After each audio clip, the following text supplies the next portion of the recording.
आप love marriage करना चाहते हैं लेकिन लव मैरिज में बहुत ज्यादा प्रॉब्लम्स आ रही हैं, तो आपके मन में एक सवाल तो आता होगा कि आखिर आपको लव मैरिज करना चाहिए या नहीं करना चाहिए, या लव मैरिज करना आपके लिए अच्छा है या नहीं है, या लव मैरिज से आपकी मैरिड लाइफ अच्छी होगी या नहीं होगी।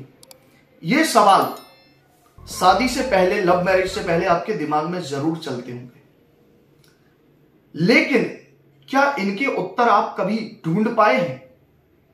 नहीं ढूंढ पाए ना, तो मैं आपको बता देता हूं कि आपको लव मैरिज करना चाहिए या नहीं करना चाहिए, और कितनी आपकी लव मैरिज सक्सेसफुल होगी या नहीं होगी। यह जानने के लिए सबसे पहले जरूरी है कि आपको अपनी हाथ की रेखाओं में या फिर जन्म कुंडली के अनुसार ग्रहों की और योगों की जानकारी होना चाहिए। सबसे पहले बात करते हैं हम जन्म कुंडली के अनुसार। जन्म कुंडली में जो 5वां घर होता है वो होता है प्रेम प्यार का, आपके लव रिलेशन का।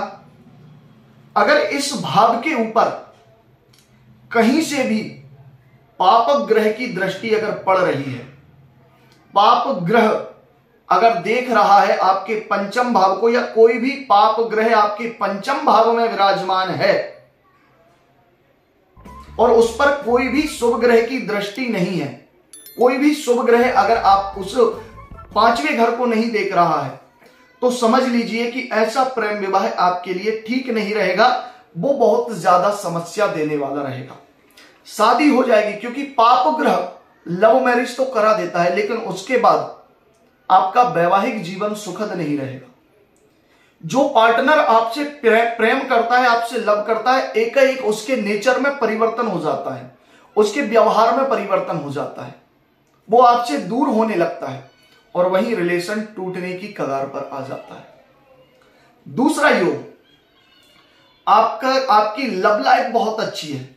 हमने बहुत से ऐसे लोगों को देखा है जिनका लव रिलेशन बहुत अच्छा होता है, लेकिन शादी के बाद प्रॉब्लम्स होने लगती हैं। शादी के बाद वो प्यार उनके जीवन में रह ही नहीं जाता है जो लव लाइफ में होता है। तो आखिर होता क्यों है वो भी मैं आपको बता देता हूं। असल में आपकी कुंडली में 5th हाउस, 5वां घर, जो प्रेम प्यार का लव रिलेशन का होता है, वो उसका स्वामी बहुत अच्छा है। 5वें घर पर शुभ ग्रहों की दृष्टि का योग बन रहा है, लेकिन 7th हाउस जो आपकी मैरिड लाइफ के विषय में बताता है, जो बताता है कि आपका वैवाहिक जीवन कैसा रहेगा। अगर उस घर में पापक ग्रहों का बहुत ज्यादा प्रभाव है, या फिर मांगलिक योग आपकी कुंडली में बन रहा है, या कोई भी 2 से ज्यादा पाप ग्रह आपके 7वें घर को देख रहे हैं, तो समझ लीजिए कि ऐसी लव मैरिज आपके लिए केवल फांसी का फंदा ही बनने वाली है। उसके होने से आपका वैवाहिक जीवन कभी भी सुखी नहीं होगा, कभी भी आपकी मैरिड लाइफ बहुत अच्छी नहीं होगी, और आप दोनों के बीच में लड़ाई झगड़े इतने बढ़ जाएंगे कि एक दिन आपको अलग होना ही पड़ेगा। ये वो 2 योग हैं जो आपकी लव लाइफ को मैरिड लाइफ में बदलने के बाद उसे खत्म करवा देते हैं, तो इसे बहुत ज्यादा ध्यान रखिए आप। अगला जो योग है वो होता है आपके हाथ में, आपके हाथों में वो योग होता है। सबसे पहले देखना है कि आपका शुक्र पर्वत कैसा है, वीनस माउंट, जो आपके हाथ के अंगूठी के नीचे होता है।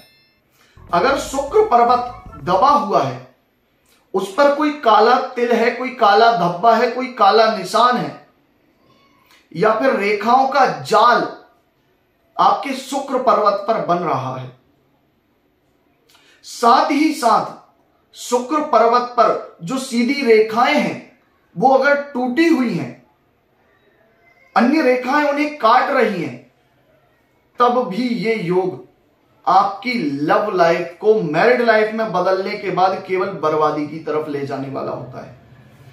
अर्थात शादी के बाद आप अपने हाथ से अपने गले में फांसी का फंदा बांध लेते हैं और लटक जाते हैं। तो ऐसे लोगों को भी लव मैरिज नहीं करना चाहिए। अगला जो योग है, अगर आपके हाथ की विवाह रेखा, मान लीजिए आपके हाथ की विवाह रेखा अगर नीचे की तरफ झुककर हार्ड लाइन को, हृदय रेखा को स्पर्श कर ले, या विवाह रेखा दो मुखी हो जाए, दो भागों में डिवाइड हो जाए, एक ऊपर की तरफ दूसरा नीचे की तरफ, या फिर आपकी हार्ड लाइन से निकलने वाली कोई रेखा विवाह रेखा को काट दे, तब भी इस स्थिति में आपको लव मैरिज तो नहीं करना चाहिए, क्योंकि यह भी आपकी लव मैरिज को फ्यूचर में बहुत ज्यादा असफल बना देती है और आप दोनों एक दूसरे से ठीक उस तरह अलग हो जाते हैं जैसे चुंबक देखा है जो साथ में चिपका रहता है लेकिन उल्टा करके चिपकाने पर उतना ही दूर भागता है। तो ये कुछ ऐसे महत्वपूर्ण योग हैं जो आपकी लव मैरिज के बाद आपको बर्बाद कर देते हैं। अगर आपकी कुंडली में या हाथ में है ऐसा योग तो आपको लव मैरिज नहीं करना चाहिए। और आप जानना चाहते हैं कि आपकी कुंडली में लव मैरिज का कैसा योग है, फ्यूचर में आपकी लव मैरिज सक्सेसफुल होगी या फिर बर्बाद होगी, जानने के लिए स्क्रीन पर दिए गए नंबर पर व्हाट्सएप करें और अपनी समस्या हमें बताएं।